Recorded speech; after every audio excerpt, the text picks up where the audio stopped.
हाय developers, आज हम बात करने वाले हैं PHP और Node.js की। दोनों के बीच में कंपैरिजन करेंगे। और जब मैं कंपैरिजन करता हूं तो इसका मतलब कहीं से भी ये नहीं बनता कि एक टेक्नोलॉजी सुपीरियर है और दूसरी टेक्नोलॉजी बेकार है। इससे आपको डिमोटिवेट होने की ज़रूरत नहीं है, क्योंकि दोनों ही टेक्नोलॉजी के कुछ अपने ड्रॉबैक्स हैं और कुछ अपने अपने एडवांटेज मिलेंगे। अब आपके पास एक पहला क्वेश्चन हो सकता है कि मैं हूँ कौन जो दोनों के बीच में कंपैरिजन कर सकता हूँ। कोई कंपैरिजन वही कर सकता है जिसने दोनों चीज़ें यूज़ करी होती हैं। क्या मैंने दोनों चीज़ें यूज़ करी हैं? जी हाँ। I have around 6 year of experience in software background. इनके अंदर मैंने जावास्क्रिप्ट, Node.js और PHP टेक्नोलॉजीज़ पे काम करा है। और अगर हम लोग लाइब्रेरी और फ्रेमवर्क की बात करते हैं तो मैंने Angular, React, Vue.js, React Native, Laravel, CI, Electron, इन टेक्नोलॉजीज़ पे काम करा है। हो सकता है मैंने 1-2 महीना किसी और बीच बीच में टेक्नोलॉजी पे काम करा हूँ, बट मेजरली मैंने इन टेक्नोलॉजीज़ के ऊपर काम करा है। मैं अच्छे से समझता हूँ PHP किस तरीके से काम करती है, क्या इसका बैकग्राउंड है, और सेम चीज़ मैं Node.js के लिए बोलूँगा। मुझे पता है कि Node.js किस तरीके से काम करती है, क्या इसका बैकग्राउंड है, कितनी पुरानी टेक्नोलॉजी है। मैं इन दोनों को कंपेयर कर सकता हूँ और आपके सामने एक हेल्दी डिसीजन लेके आ सकता हूँ कि आपको क्या चूज़ करना चाहिए अगर आपके पास ऑप्शन है तो।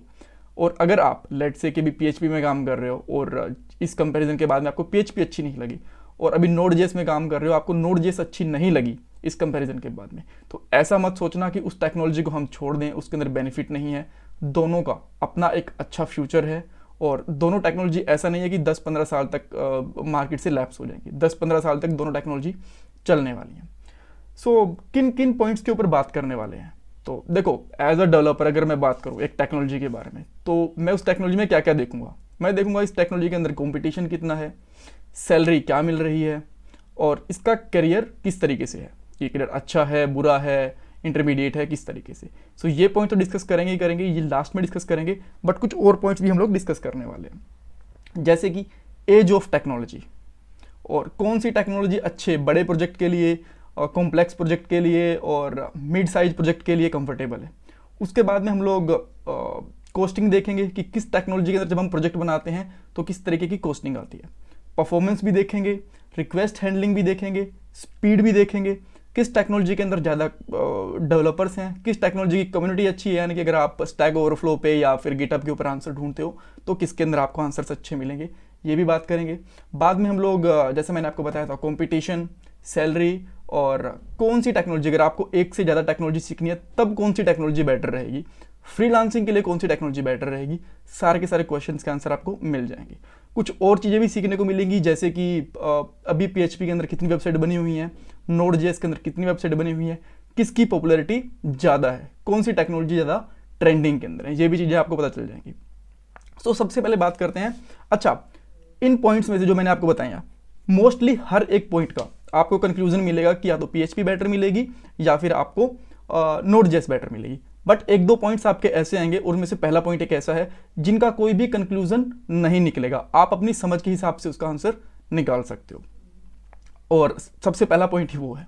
यहाँ पे बात आती है एज ऑफ टेक्नोलॉजी की। इसका मतलब है कि जो जितनी पुरानी टेक्नोलॉजी होती है ना, उतनी ही स्टेबल मानी जाती है। जैसे कि जावा एक पुरानी टेक्नोलॉजी है, उसको स्टेबल माना जाता है। .NET भी एक पुरानी टेक्नोलॉजी है, C++, ये सारी की सारी पुरानी टेक्नोलॉजी है और उनको स्टेबल माना जाता है कि अगर आप लोग ये सीख लोगे तो आप भूखे नहीं मरोगे, कहीं ना कहीं आपको डेफिनेटली जॉब मिल जाएगी। इसी तरीके से एक कंपैरिजन होता है PHP के अंदर और Node.js के अंदर कि कौन सी टेक्नोलॉजी ज़्यादा पुरानी, ज़्यादा लेजेंडरी और ज़्यादा स्टेबल है। यहाँ पे लोग बोलते हैं कि PHP ज़्यादा स्टेबल है बिकॉज ये 1995 के आसपास बन गई थी, 1994-5 के आसपास बन गई थी, और Node.js अभी कुछ टाइम से ही मार्केट में आई है, 10-12 साल से ही ट्रेंड के अंदर आई है। तो एक 25 साल की पुरानी टेक्नोलॉजी और एक 10 साल की पुरानी टेक्नोलॉजी। यहाँ पे लोग बोलते हैं कि नहीं, PHP ज़्यादा स्ट्रॉन्ग है। मैं इस बात को एक्चुअली नहीं मानता। रीज़न ये है, देखो, Node.js इंटरनली यूज़ करता है जावास्क्रिप्ट को। अगर मैं आपको ऑनेस्टली बताऊं तो Node.js के अंदर आपको 92% आसपास में आपको जावास्क्रिप्ट ही मिलेगी। ठीक है, सारा का सारा एग्जैक्ट कोड काम करता है। तो जावास्क्रिप्ट भी 95-4 के आसपास आ गई थी मार्केट के अंदर। तो दोनों टेक्नोलॉजी बराबर ही पुरानी है, बराबर ही लेजेंडरी और बराबर ही स्टेबल है। इनके अंदर आप कंपैरिजन नहीं कर सकते। आप अपने माइंड सेट के लिए कि नहीं, Node.js तो बस 10-12 साल पुरानी ही टेक्नोलॉजी है या फिर उससे भी कम पुरानी टेक्नोलॉजी है, तो इसलिए PHP को हम लोग ज़्यादा स्टेबल मानते हैं, तो वो आप मान सकते हो। बट देखा जाए कोर फंडामेंटल्स तो पुरानी दोनों ही टेक्नोलॉजी सेम ही एज के अंदर बनी हुई हैं। ऑल राइट, सो उसके बाद में एक बड़ा, मैं आपको सीधा सा कंपैरिजन बताता हूँ मैं आपको। एक बात बोली जाती है कि नहीं, ऐसा कभी नहीं होता कि एक टेक्नोलॉजी खराब है, एक टेक्नोलॉजी अच्छी है। आपको कोई भी काम करना है, वो सेम काम आप PHP में भी कर सकते हो, सेम काम आप Node.js के अंदर भी कर सकते हो। टोटली एग्री करता हूँ। मैं एक आपको एग्जांपल देता हूँ छोटा सा, उसके बाद में आप खुद से थोड़ा सा दिमाग लगाना। मान लीजिए मुझे जस्ट 20 से 25 किलो सामान मुझे शिफ्ट करना है, ठीक है, एक सिटी से 2-4 किलोमीटर या फिर उससे ज़्यादा भी मुझे शिफ्ट करना है, और उसके लिए मैं ट्रक ले आता हूँ, तो क्या वो ठीक है? जी नहीं, वो ठीक नहीं है। बिकॉज वो जो कम सामान है मैं ऑटो रिक्शा के अंदर या फिर मैं कोई छोटी टैक्सी वगैरह के अंदर भी इजीली लेके जा सकता हूँ। अगर मैं पूरा पूरा ट्रक के अंदर बस 20 किलो या 25 किलो वेट के लिए लेके आऊँगा तो वो मेरा कॉस्टिंग ज़्यादा देगा मुझे, राइट। और भी इसके नुकसान हो सकते हैं कि इतना ज़्यादा बड़ा ट्रक लेके आऊँगा तो मुझे टोल भी ज़्यादा लगेगा, मुझे टाइम भी ज़्यादा लगेगा ट्रैफिक के अंदर से जाने में, राइट, और मुझे ईजिली अवेलेबल भी नहीं होगा। सेम चीज़ें यहाँ पे होती हैं। मान लीजिए एक आपको कोई बोलता है कि एक छोटा सा प्रोजेक्ट है, उसको आपको Node.js के अंदर बनाना है, तो क्या बना सकते हो? जी हाँ, बना सकते हो, लेकिन Node.js कॉस्टिंग होती है, कॉस्टली होती है थोड़ी सी, तो उसके अंदर बना तो लोगे बट वो इतना बेनिफिट नहीं देगी आपको, बिकॉज आप उसको PHP के अंदर भी बना सकते हो, वो आपको सस्ता पड़ेगा एज कम्पेयर टू Node.js की डेवलपर्स और उसकी होस्टिंग और कुछ और रिसोर्सेज के लिए भी, जो हम लोग डिटेल में बात करेंगे। तो ये आपको क्लियर हो गया कि कोई भी काम हम किसी भी टेक्नोलॉजी में कर तो सकते हैं, बट उसकी कॉस्टिंग हमें अलग पड़ेगी, उसके रिसोर्सेज हैंडलिंग हमें अलग से पड़ेगी, उसके लिए डेवलपर हमें सस्ते मिलेंगे, महंगे मिलेंगे, ये चीज़ भी डिपेंड करती है, राइट। सो इस बात के लिए मैं आपको बताता हूँ, प्रोजेक्ट हमारे दो तरीके के हो सकते हैं। एक छोटे प्रोजेक्ट हो सकते हैं और एक काफ़ी कॉम्प्लेक्स और बड़े प्रोजेक्ट हो सकते हैं। एग्जाम्पल के लिए मान लीजिए कि एक छोटी सी फैक्ट्री है, उसका एक आपको मालिक आके बोलता है कि मेरे लिए एक वेबसाइट बनाओ, उस वेबसाइट के अंदर मैं जो प्रोडक्ट्स बनाता हूँ उसकी डिटेल होनी चाहिए, मेरी फैक्ट्री की डिटेल होनी चाहिए, लोकेशंस, उसके बारे में कब वो बनी थी, तो 10-15 पेजेस होने चाहिए, और वहाँ पे मेरे 700-800 या फिर 1,000-2,000 डेवलपर्स काम करते हैं, उनकी डिटेल भी होनी चाहिए। तो वो आप बना सकते हो PHP के अंदर। क्यों, मैं आपको बताऊंगा, बट सुन लो बात एक बार के लिए। बट जहाँ पे एक बड़ा प्रोजेक्ट आता है, जहाँ पे आपको पता चलता है कि जूम जैसी मीटिंग हो रही है, वीडियो कॉलिंग हो रही है, चैट हो रही है फटाफट से, लाखों लोग उसके ऊपर आके सर्च कर रहे हैं, वहाँ पे आप यूज़ करोगे Node.js, ठीक है। क्यों, मैं आपको बताता हूँ। यहाँ पे 3 चीज़ें डिपेंड करती हैं, स्पीड, परफॉर्मेंस और रिक्वेस्ट हैंडलिंग। इन तीनों चीज़ों के अंदर मैं इसके अंदर बिल्कुल भी ऐसा नहीं है कि इफ एंड बट नहीं करूँगा, Node.js अच्छी है एज कंपेयर टू PHP। कैसे, मैं आपको बताता हूँ। Node.js एसिंक्रोनस तरीके से काम करती है और PHP सिंक्रोनस तरीके से काम करती है। अब ये क्या होते हैं? एसिंक्रोनस का मतलब होता है, मान लीजिए कि आपके पास 4 टास्क हैं काम करने के लिए। हमने प्रोग्रामिंग के अंदर जब हम कोड करते हैं, जब एग्जीक्यूट हो रही होती है, तो उसके अंदर हमने 4 टास्क दे दिए। तो एसिंक्रोनस के अंदर क्या होगा कि वो चारों टास्क पैरेलली हो सकते हैं। एक टास्क पे काम करना शुरू करा, उसके बाद दूसरा टास्क एग्जीक्यूट कर दिया, फिर तीसरा, फिर चौथा, ठीक है। तो इसीलिए क्या होता है, Node.js अच्छी फास्ट तरीके से काम करती है। PHP के अंदर होता है सिंक्रोनस तरीके से काम। जब एक टास्क होगा तो जब वो कंप्लीट होगा उसके बाद ही सेकंड वाला टास्क शुरू होगा, फिर उसके बाद थर्ड वाला टास्क शुरू होगा, उसके बाद फोर्थ वाला टास्क शुरू होगा। इसकी वजह से क्या होता है कि स्पीड थोड़ी कम हो जाती है, ठीक है। स्पीड कम हो जाती है तो ऑब्वियसली उसकी परफॉर्मेंस भी स्लो हो जाएगी और वो रिक्वेस्ट भी कम ही हैंडल कर पाएगा। Node.js एक टाइम में ज्यादा रिक्वेस्ट हैंडल कर पाता है एज कंपेयर टू PHP। हो सकता है कि कुछ लोग इसके लिए मना करें कि नहीं, ऐसा कुछ नहीं हो सकता। इसके लिए कुछ अलग से एग्जांपल भी देता हूं मैं आपको। एक आपके पास एक सिस्टम में 8 GB रैम है और एक में 16 GB रैम है, तो डेफिनेटली हमें पता है कि 16 GB वाला अच्छा कंप्यूटर है, वो अच्छा ही काम करेगा। अब अगर आपने Node.js के साथ में 8 GB वाला सिस्टम लगा दिया और PHP के साथ में 16 GB वाला सिस्टम लगा दिया, मैं सर्वर की बात कर रहा हूँ, सर्वर के ऊपर भी रैम होती है, ऐसा नहीं होता सर्वर के ऊपर रैम नहीं होती, और जो Node.js था उसके ऊपर आपने 8 GB का सर्वर दिया, 8 GB रैम वाला, और PHP के ऊपर आपने 16 GB के रैम वाला सर्वर दिया, तो वहाँ पे PHP फास्ट काम करेगी बिकॉज उसका सर्वर ज़्यादा रिक्वेस्ट हैंडल कर सकता है। तो ऐसा कभी नहीं होगा कि बस प्रोग्रामिंग लैंग्वेज के ऊपर ही सब कुछ डिपेंड करता है, वो आपके सर्वर के ऊपर भी डिपेंड करता है। बट स्टिल अगर दोनों सर्वर की कॉन्फ़िगरेशन सेम होंगी तो वहाँ पे Node.js ज़्यादा बेटर परफॉर्म करेगी। इसीलिए बड़े प्रोजेक्ट के लिए, जो बड़े प्रोजेक्ट्स होंगे तो वहाँ पे क्या होगा, ज़्यादा रिक्वेस्ट आएंगी, ज़्यादा हमें परफॉर्मेंस चाहिए, ज़्यादा स्पीड चाहिए, तो ऑब्वियसली वहाँ पे Node.js यूज़ करनी चाहिए। PHP छोटे प्रोजेक्ट के लिए क्यों सक्सेसफुल है? पहली बात तो वहाँ पे रिक्वेस्ट वगैरह कम आएंगी, और जब रिक्वेस्ट कम आएंगी तो परफॉर्मेंस अगर कम भी होगी तो भी चलेगी, रिक्वेस्ट भी कम आएंगी तो भी हमें ठीक ठाक स्पीड मिल जाती है, बिकॉज वहाँ पे ज़्यादा लोग काम नहीं कर, ज़्यादा लोग उसके ऊपर भी विजिट नहीं कर रहे हैं। आपकी वेबसाइट को लगा लो अगर आप एक बार के लिए सोचना चाहते हो, ठीक है। बट PHP का एक अपना एक फ़ायदा है, PHP की कॉस्टिंग कम पड़ती है। PHP को आप 2 या 3 हज़ार रुपये की मंथली कॉस्टिंग के ऊपर भी होस्ट कर सकते हो, GoDaddy के ऊपर, और भी बहुत सारी होस्टिंग सर्वर्स होते हैं, डोमेन रेसर है यहाँ पे, और बिगरॉक्स है, यहाँ पे कर सकते हो, ठीक है। बट ये थोड़ी होस्टिंग इनकी सस्ती होगी, बट Node.js की होस्टिंग थोड़ी सी महंगी होती है। ये कहाँ होस्ट करते हैं? मोस्टली इसको होस्ट करते हैं जो जेन्युइन क्लाउड सर्वर होते हैं, जैसे कि गूगल क्लाउड के ऊपर, माइक्रोसॉफ्ट एज्योर के ऊपर, AWS जिसको हम लोग अमेजन वेब सर्विसेज बोलते हैं, इनके ऊपर होस्ट करते हैं, तो इनकी कॉस्टिंग भी ज़्यादा पड़ती है।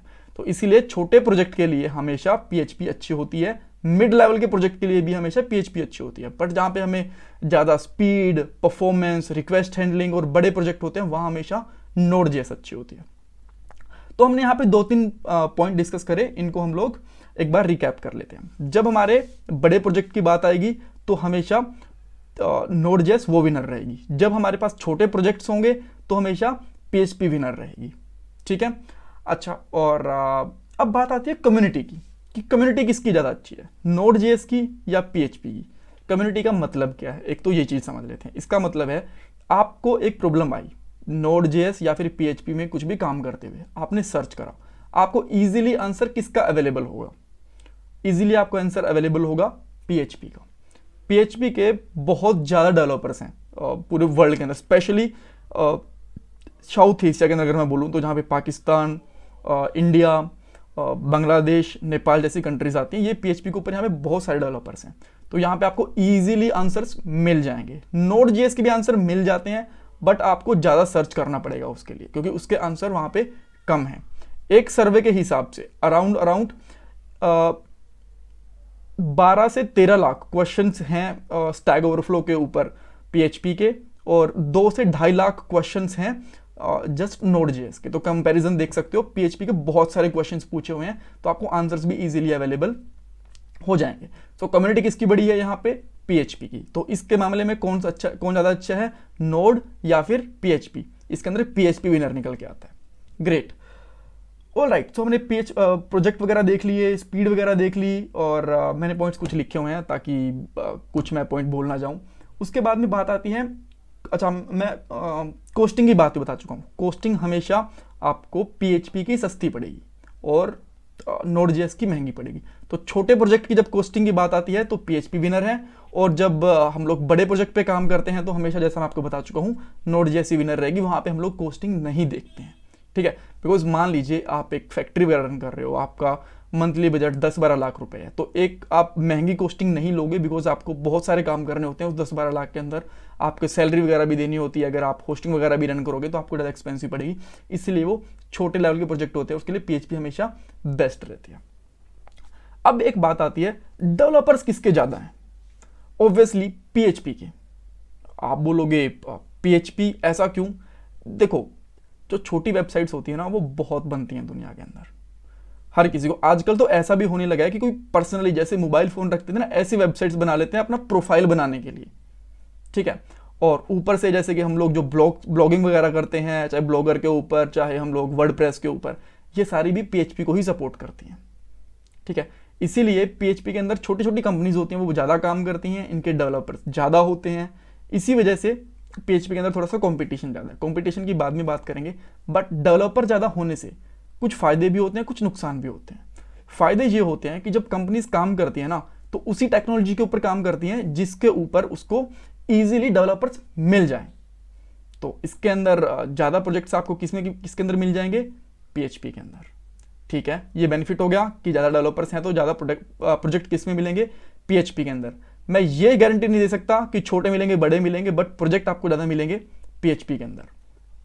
अब बात आती है कि इससे नुकसान क्या है। जब ज़्यादा डेवलपर होते हैं तो कंपटीशन भी ज़्यादा होता है, तो सैलरी किसकी ज़्यादा होगी? जहाँ पे डेवलपर्स कम होंगे, तो यहाँ पे सैलरी किसकी ज़्यादा होती है? Node.js की। और यहाँ पे डेवलपर्स भी आपको कम मिलेंगे, बट इसका बेनिफिट आपको ही मिलता है। आप थोड़ी सी ज़्यादा मेहनत करते हो, जॉब मिल जाती है, बट आपको सैलरी अच्छी मिलती है। तो सैलरी के मामले में कौन बेटर है? Node.js। ओके, कंपटीशन के मामले में ऑब्वियसली PHP के अंदर ज़्यादा कंपटीशन है, ठीक है। तो कंपटीशन हमेशा कम ही होना चाहिए, ज़्यादा कंपटीशन होगा तो डेवलपर को ही प्रॉब्लम होती है, ताकि उसको जॉब्स वगैरह फिर कम ही मिलते हैं। तो इसके अंदर Node.js ही बेटर रहती है। ऑल राइट, अब एक और बहुत इंपॉर्टेंट चीज़, बहुत से डेवलपर फ्रीलांसिंग भी करते हैं। तो फ्रीलांसिंग किसके अंदर बेटर है, PHP के अंदर या फिर नोड के अंदर? डेफिनेटली PHP के अंदर फ्रीलांसिंग बूम के ऊपर है। आज से नहीं, एक जमाने से, 10-12 साल से है, और इतनी चलेगी भी आराम से, 10-12 साल आराम से चलेगी भी। रीज़न क्या है? फ्रीलांसिंग कभी भी बड़े प्रोजेक्ट की नहीं होती है। जब उनको बनाना होता है 3-4 करोड़ या फिर 10-12 करोड़ कभी लगवाने होते हैं ना किसी प्रोजेक्ट के ऊपर, तो वो कभी भी एक फ्रीलांसर को प्रोजेक्ट नहीं देते, वो एक कंपनी को प्रोजेक्ट देते हैं। वो एक बड़े प्रोजेक्ट होते हैं, और बड़े प्रोजेक्ट किस में होते हैं? Node.js के अंदर। तो Node.js के अंदर फ्रीलांसिंग अच्छी नहीं होती। छोटे प्रोजेक्ट्स जैसे कि वो 1 लाख का हो गया, 2 लाख के हो गए, या फिर 20-25 हज़ार के भी बहुत छोटे छोटे प्रोजेक्ट्स आ जाते हैं, वो किसके अंदर मिलेंगे आपको? वो मिलेंगे PHP के अंदर। तो इसीलिए जिसको फ्रीलांसिंग के अंदर काम करना होता है उसको हमेशा PHP पिक करनी चाहिए। ओके, सो फ्रीलांसिंग की बात भी हो गई।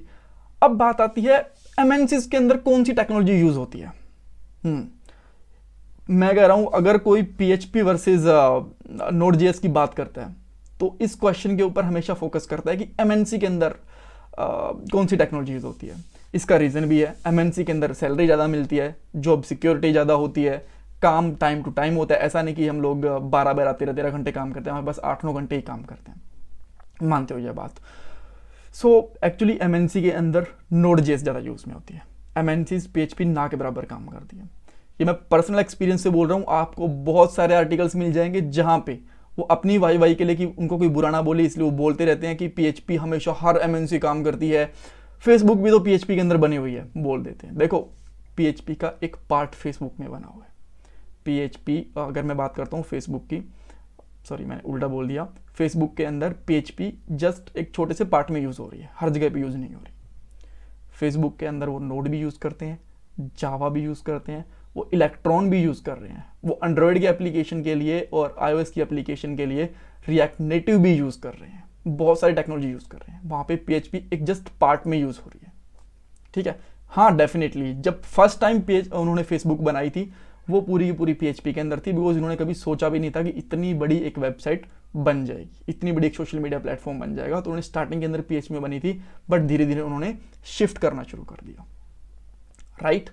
सो अच्छा, और भी लोग एग्जांपल दे देते हैं। विकीपीडिया, देखो विकीपीडिया डेफिनेटली बना हुआ है, बट विकीपीडिया के ऊपर इतना लोड नहीं है। विकीपीडिया का एक पेज होता है, वो हम सफ़र कर लेते हैं, उसके ऊपर में बार बार कोई चैटिंग नहीं करनी, कोई कॉलिंग नहीं करनी, कोई स्ट्रीमिंग नहीं करनी, कोई मीडिया स्ट्रीमिंग नहीं करनी। इसीलिए वहाँ पे वो PHP को मैं एक छोटा प्रोजेक्ट ही मानूंगा, बड़ा प्रोजेक्ट नहीं मानूंगा, ठीक है। आप बोलोगे वहाँ पे लाखों डाटा स्टोर हैं, बट लाखों डाटा एक साथ में यूज़ नहीं हो रहे। ऐसा नहीं हो रहा कि हम एक बार में लाखों डाटा रेंडर करवा रहे हैं, एक टाइम पे 1 या 2 ही हमारे पास कंटेंट आते हैं, ठीक है। सो इसीलिए वहाँ पे अगर लो स्पीड होगी तो भी चलेगी। बात करते हैं गूगल सर्च की। गूगल सर्च के अंदर आप PHP यूज़ करके दिखा दो और इतनी अच्छी परफॉर्मेंस आ जाए, तो नहीं आ पाएगी जितनी अब आ रही है। आइदर गूगल के अंदर Node.js भी यूज़ नहीं हो रहा, वो बात अलग है, बट मैं जस्ट एक एग्जांपल दे रहा था आपको, क्योंकि वहाँ पे बार बार रिक्वेस्ट आती जाती रहती है, ठीक है। ऑल राइट, सो हमारा पॉइंट ये था कि MNCs के अंदर क्या यूज़ होता है, Node.js। PHP क्यों नहीं यूज़ होता? अगर मैं बात करता हूँ कि एक्सेंचर की, एक्सेंचर एक बहुत बड़ी कंपनी है, वो PHP यूज़ भी करती है, ऐसा नहीं कि वो PHP यूज़ नहीं करती, बट इतने बड़े लेवल के ऊपर नहीं करती। अगर वो छोटे प्रोजेक्ट बनाने लग गए 2-2, 3-3, 10-10, 12-12 लाख के, तो उनकी कॉस्टिंग ही नहीं निकलती। वो बोलेंगे इतनी सैलरी तो हम एक डेवलपर को दे रहे हैं, इतने का हम प्रोजेक्ट लेंगे तो हम खाएंगे कमाएंगे क्या? इसीलिए वो ऐसे छोटे प्रोजेक्ट को लेते नहीं। अगर कुछ बड़ा प्रोजेक्ट PHP के अंदर आता है जो कि बहुत ही कम बनते हैं, तो वो डेफिनेटली लेते हैं। मैंने एक एग्जांपल दिया एक्सेंचर का, सारी कंपनीज की बात कर रहा हूँ मैं, ठीक है। तो वहाँ पे बहुत आपको लिमिटेड या फिर ना के बराबर डेवलपर्स मिलेंगे। एज कम्पेयर अगर बात करते हैं Node.js की, तो वहाँ पे आपको ज़्यादा डेवलपर्स मिलेंगे। एक फ़ायदा और होता है Node.js का, जब आप Node.js करते हो ना, तो Node.js के साथ साथ आपको जावास्क्रिप्ट भी आ जाती है, बिकॉज जावास्क्रिप्ट और Node.js ऑलमोस्ट सिमिलर है। पूरी की पूरी जावास्क्रिप्ट Node.js के अंदर यूज़ होती है। तो जब आपने Node.js सीखी, तो इसके साथ साथ आप जावास्क्रिप्ट भी अच्छे से सीख जाते हो। तो ये एक Node.js का फ़ायदा होता है। तो जिस किसी को भी 2 प्रोग्रामिंग लैंग्वेज में काम करना होता है वो हमेशा Node.js को प्रेफर करें। उसको कभी ऐसा है कि आपको 2 प्रोग्रामिंग लैंग्वेज सीखनी है तो Node.js को प्रेफरेंस दो आप, ठीक है। ऑल्दो PHP के अंदर कंपटीशन कम है। अगर मान लीजिए किसी वजह से आपकी जॉब चली जाती है तो PHP में आपको नेक्स्ट डे जॉब मिल जाएगी, इतनी गारंटी देता हूँ। बट Node.js में आपको टाइम लग जाएगा, ठीक है। फ्रीलांसिंग के लिए PHP बढ़िया है बट Node.js इतनी अच्छी नहीं है। स्पीड, बड़े प्रोजेक्ट्स की बात करते हैं तो Node.js अच्छा है। तो ये मेरी साइड से कंपैरिजन था। अगर आपके पास कुछ पॉइंट्स हैं जो आप मेरे से शेयर करना चाहते हो तो पूछ सकते हो। बात अगर करते हैं फ्यूचर की, फ्यूचर दोनों का ही सही है, अच्छा है, कभी कोई प्रॉब्लम नहीं आने वाली। PHP में काम करो, उसके अंदर काम करो, दोनों में आपको सिमिलर ही चीज़ें मिलेंगी। एक क्वेश्चन मैं आपको और बताता हूँ। कुछ लोग ये बोलते हैं कि आपने सैलरी का डिस्कशन करा कि सैलरी Node.js के अंदर ज़्यादा है, तो आपने कैसे कंपैरिजन करा, क्या PHP डेवलपर की सैलरी अच्छी नहीं होती? देखो, अराउंड 30 to 40% सैलरी का डिफरेंस आता है। जब भी हम सैलरी की बात करते हैं तो एक्सपीरियंस लेवल भी सेम होना चाहिए और कंपनी लेवल भी सेम होना चाहिए। मैं बात करता हूँ यहाँ पे गूगल की और दूसरी एक स्टार्टअप कंपनी की बात करता हूँ, तो क्या दोनों की सैलरी सेम हो सकती है? कभी नहीं हो सकती। एक मैं मिड कैप कंपनी की बात कर रहा हूँ, ना ज़्यादा छोटी ना ज़्यादा बड़ी, और एक्सपीरियंस ले लेते हैं हम लोग 5 ईयर। तो वहाँ पे आपको Node.js के अंदर अराउंड मंथली 1.5 लाख रुपए की सैलरी मिल जाएगी, ठीक है। 1.25 लाख से 1.5 लाख रुपए तक की सैलरी मिल जाएगी। और वहाँ पे PHP के अंदर आपको 1 लाख से 1,20,000 के आसपास, 2-4 हज़ार ऊपर नीचे हो सकती है, बट एवरेज ये सैलरी निकल के आती है। तो यहाँ पे आपको Node.js के अंदर थोड़ी सी सैलरी भी अच्छी मिल जाती है। रीज़न है इसका ये नहीं कि Node.js वाले ज़्यादा स्किल्ड होते हैं या फिर PHP वाले कम स्किल्ड होते हैं। रीज़न ये है PHP के अंदर कंपटीशन बहुत ज़्यादा है। एक डेवलपर को बुलाओ 20 डेवलपर आ जाते हैं। Node.js के अंदर एक डेवलपर को बुलाओ बस 2 ही डेवलपर आते हैं। That's why. So thank you so much. और अगर आपको कुछ और वीडियो चाहिए इसके जैसी तो मुझे बताना कि किस टॉपिक पे चाहिए, फिर हम लोग उसके ऊपर वीडियो बना देंगे। और गाइज सीरियसली जब भी मैं वीडियो बनाता हूँ तो बहुत मेहनत लगती है एक वीडियो बनाने में। फ़ैन भी बंद करना पड़ता है, AC भी, ताकि एक्स्ट्रा साउंड्स ना आए। तो अब आज थोड़ी सी बारिश हुई है इसलिए थोड़ी सी ठंडा, अदरवाइज पसीना रहता है पूरी बॉडी के ऊपर।